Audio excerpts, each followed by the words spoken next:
Watch closely. You might think that the camera in Five Nights at Freddy's moves to the left or to the right. But look again. The room, it bends, it curves at the edges. Do you see it? That warping on the sides. That subtle effect that makes it seem like it's a 3D scene, even though it's just a 2D image. This is the first video in a series where we're going to create the 2D version of Five Nights at Freddy's. We're going to use Unity, custom shaders, and some programming to put the whole thing together. And I promise there'll be no 3D, no virtual reality, or 200 plus videos where we just kind of go off on tangents and never really arrive at our goal. Now, I had no plans on really revisiting this series. I had done some minor tweaks and updated some videos, but I was kind of done with it. But a comment from SpaceBear1987 made me rethink that whole thing. They say, I really want to make a 2D game like the original Five Nights at Freddy's, but I can't find tutorials that use 2D backgrounds instead of 3D cameras in a 3D space. But I also have an ulterior motive with this video. I've been trying to prove to my son that actually having strong programming and math skills is an important thing if you want to make games in life. It's not just the flashy tools you have or how great your graphics look. Understanding the underlying principles in math empower you as a developer to create just about anything you want. And I hope that this series will not only help out SpaceBear1987, but will also show my son you can use these skills in math and programming to make some really interesting effects. So what's really happening in Five Nights at Freddy's? From what I see on the screen, I'm going to say it's some kind of a 2D distortion. The appearance is almost like this 3D world is superimposed on a cylinder, and then that cylinder is rotated left or right. But even that doesn't quite describe it. And I promised we'd do this all in 2D with no 3D at all. So to solve this, we're going to use shader graph inside of Unity to create an entire network of nodes that will take in our original image background, and that can be any background you want, and then distort it so it appears like the camera is shifting to the left and the right. So let's take a minute and understand what UVs actually are. Objects in Unity, and it doesn't matter if they're 2D or 3D, are going to be using UVs to superimpose or project images onto their surface. The values are going to be between the range of 0 and 1. And these values, the U and the V, represent horizontal and vertical positions. Just think of U and V like X and Y, where they're just a horizontal and vertical position. Importantly, these UVs are going to tell the shader where to sample color information from in the texture to display on the screen. Here's an example of UVs. If we change these numbers that correspond to the different corners, we can warp, bend, zoom in, or translate across the surface. We can do all of this without making any changes to the image itself. If we exceed the 0 to 1 area, several different things can happen. If we have our UVs clamped, which means if we go outside of this range, you'll notice the leading edge pixel just continues to repeat. However, if we choose a wrapping mode, you'll see that the image begins to tile, to repeat over and over again.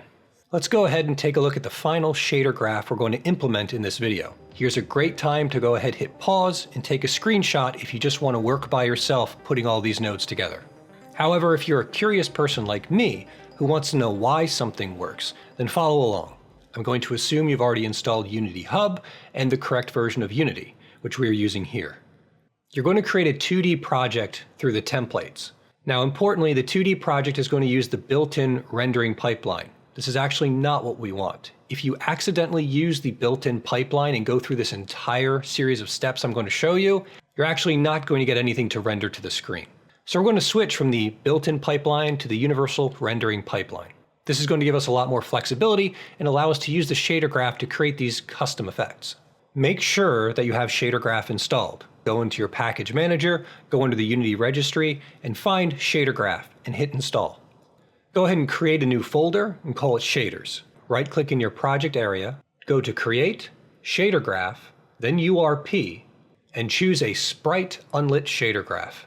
Rename that asset something memorable, like Background Distortion. If you double-click on that new asset, it will open up Shader Graph for you. So this is Shader Graph, and the entire idea here is we need to connect things to our outputs in our vertex and our fragment sections.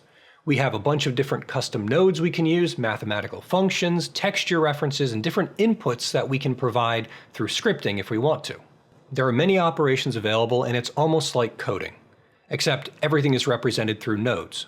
We're going to start with something simple. We just want to show the image output at the end.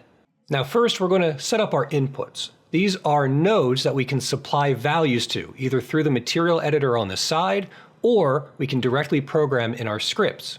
Importantly, these values can be altered, manipulated in real time to allow us to communicate with our shader to change the effect.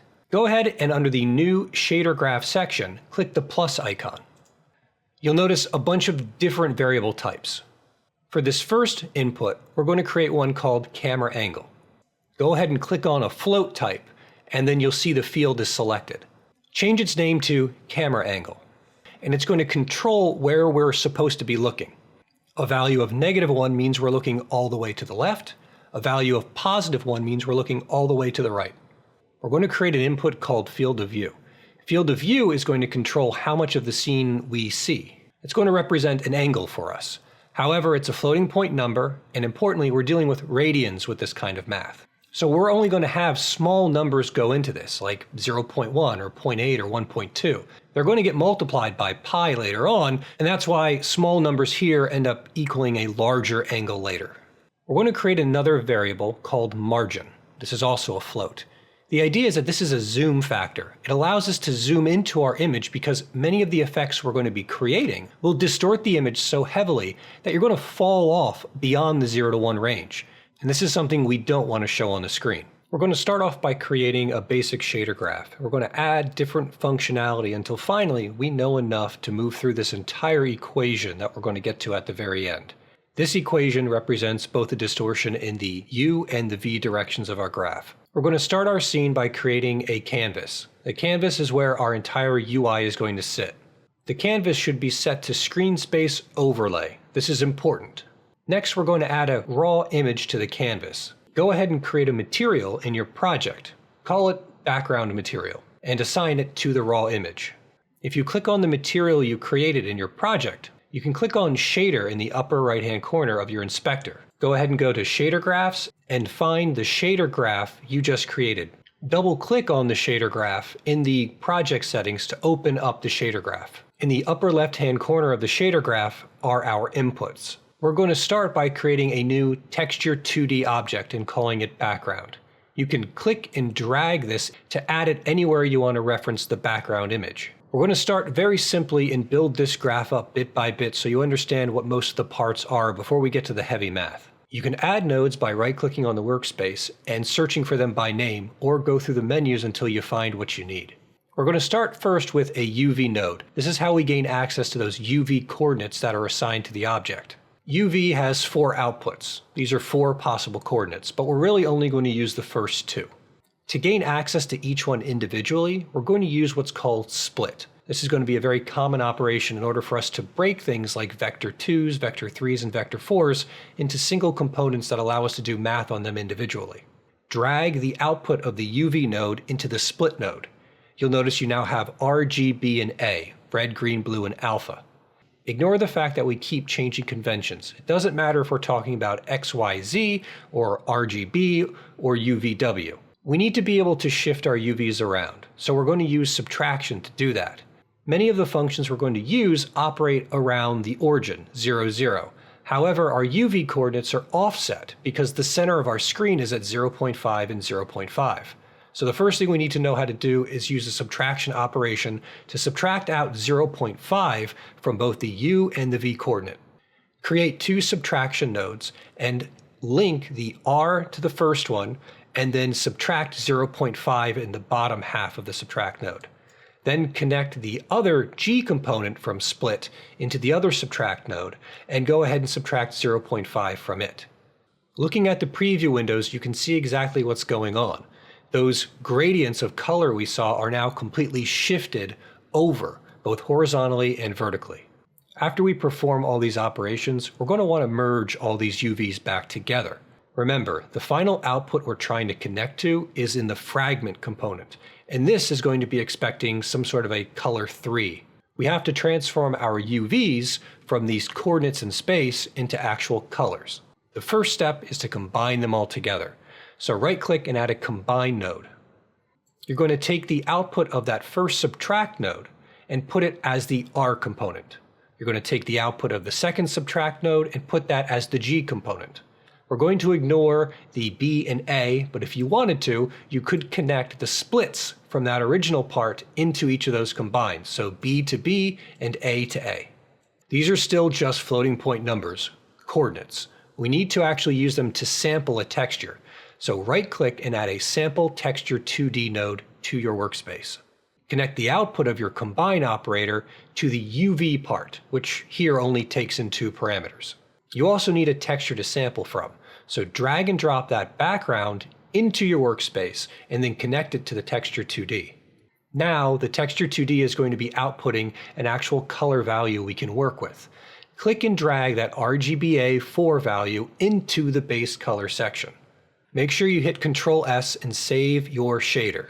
Now I chose to use a grid because it shows me exactly what distortions are happening, and it's very easy for my mind to interpret what's going on. If you decide to use any other image, you might have a hard time finding errors or other issues that may arise. Now we can see in this example, we've gone ahead and offset all of these texture values so that the center is now that corner. Now depending on the wrap mode you decided to use, you'll notice different effects at the edges. If you chose a texture wrapping method that allows it to repeat, you're going to see that grid continue forever. However, if you used clamping on either of those 2 axes, or both of them, you're going to see that final pixel value stretch off into infinity. Most of the mathematical operations we're going to use require us to have the image at that origin, but we don't want to stay there.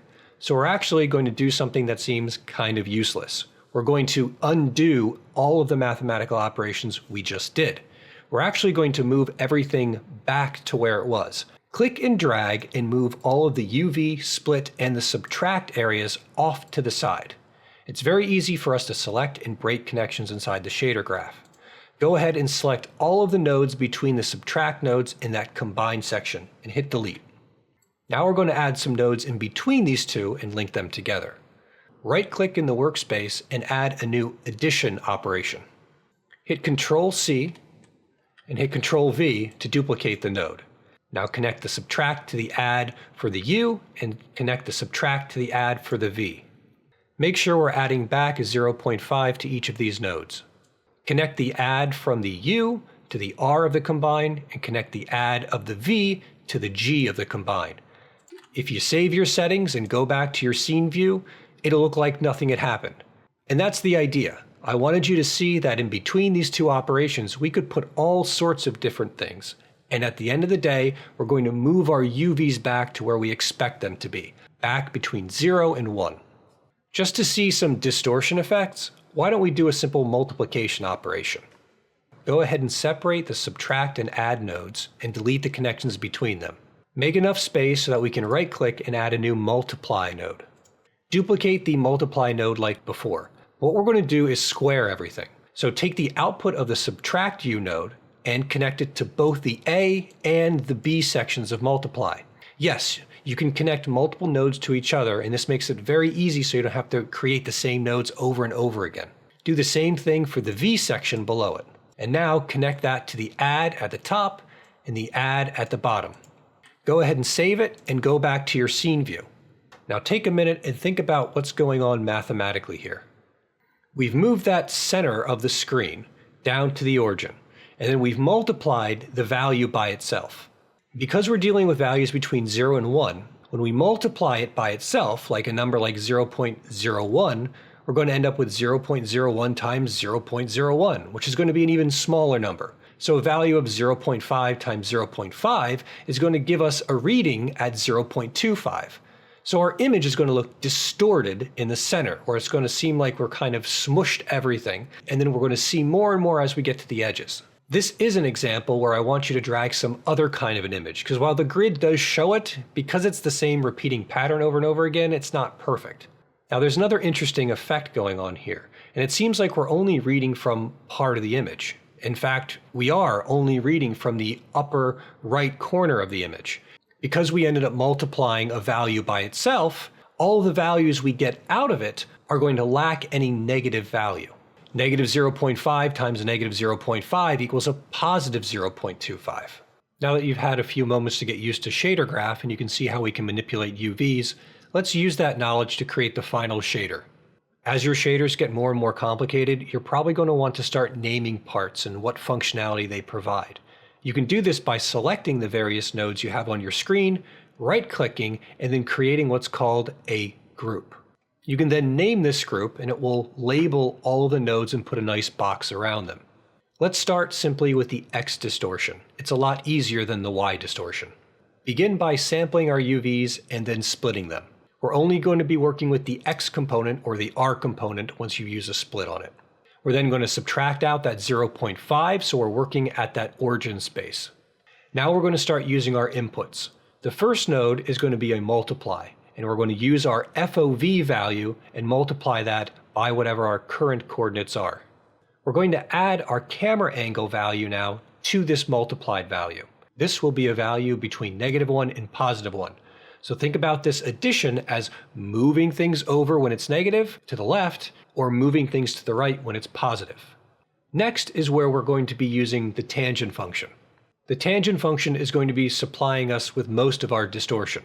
Connect the add function to the tangent function. Duplicate the tangent function though, because we actually need to renormalize the values. What I mean by that is we need these values to be back within the range of 0 to 1 to be appropriate for the screen coordinates we're working with. You're going to put the field of view as the input to the second tangent, and we're actually going to divide that first tangent by the second tangent. It's this division that renormalizes our values so they're in a range that we can actually work with. Now we need to undo that subtraction we did way at the beginning, so go ahead and add back your 0.5. Finally, we're adding a lerp node. Lerp stands for linear interpolation. This allows us to move between two different values based upon a third one, usually called t. When the t value is 0, it's going to be the first number. When the t value is 1, it's going to be the second number. This is what's going to allow us to have that margin of space to work with. All of these calculations were just for the u coordinate. So go ahead, right-click and add a combine node to this area. Connect that combine node to a sample texture 2D and connect your background to it. Finally, connect the output of your sample 2D into the fragment base color section.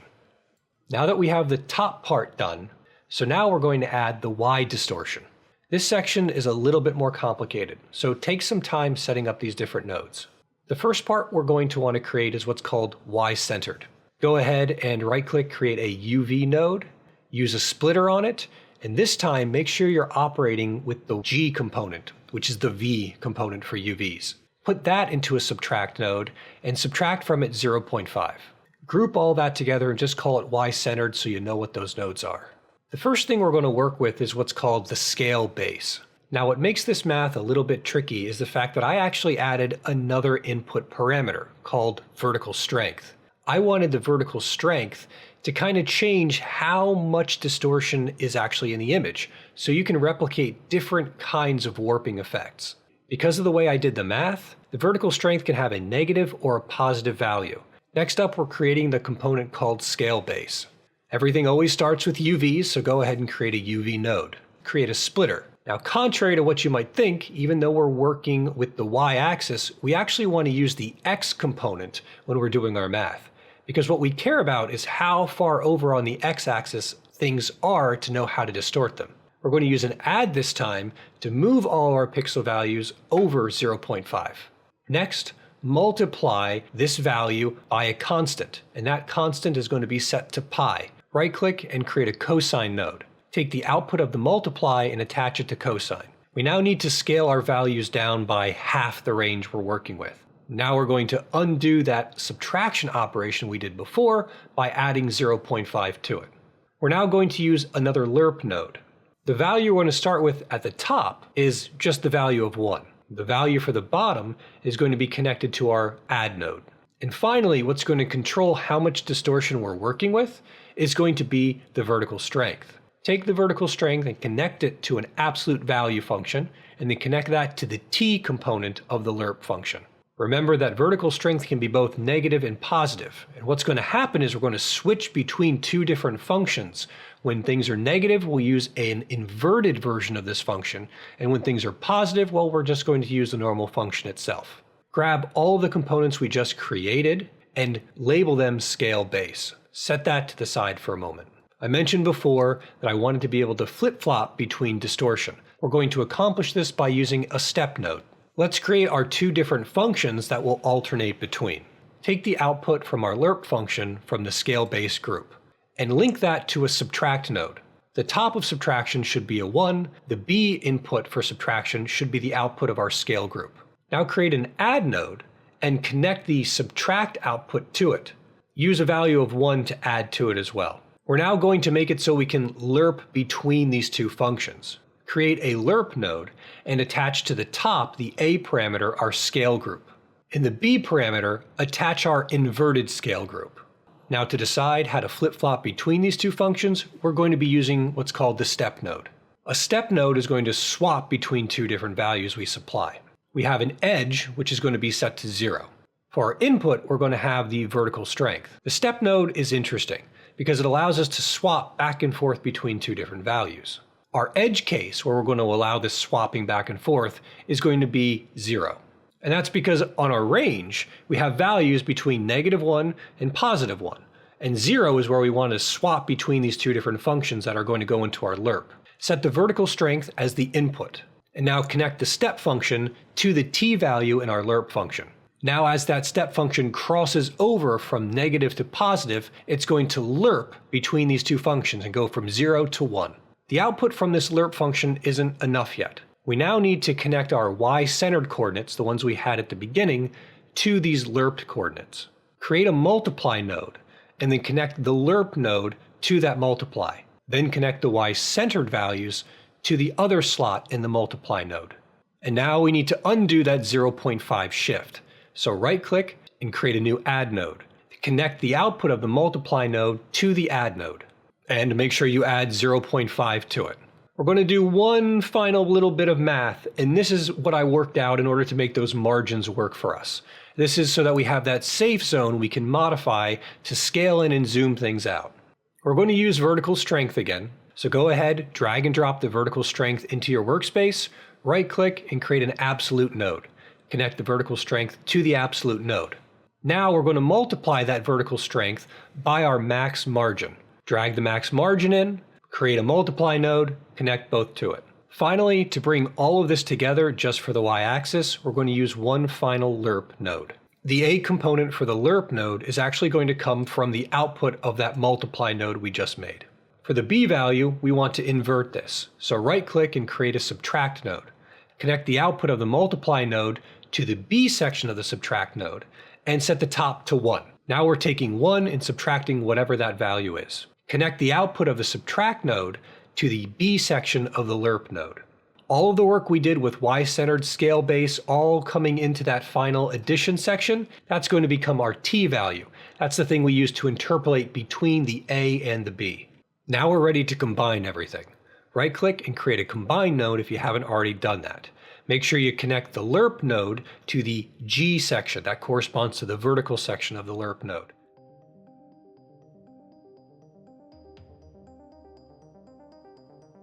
And now inside of your inspector, under the material section, you should have a series of different inputs where you can control all the different parameters we created. Go ahead and try to adjust the field of view. Move the camera angle to the left and to the right. Adjust the vertical strength and notice what happens when we invert it and go from a negative value to a positive value. And when you finally have something that looks right, but you notice there's bleed off on the edges, that's where you're going to modify the max margin.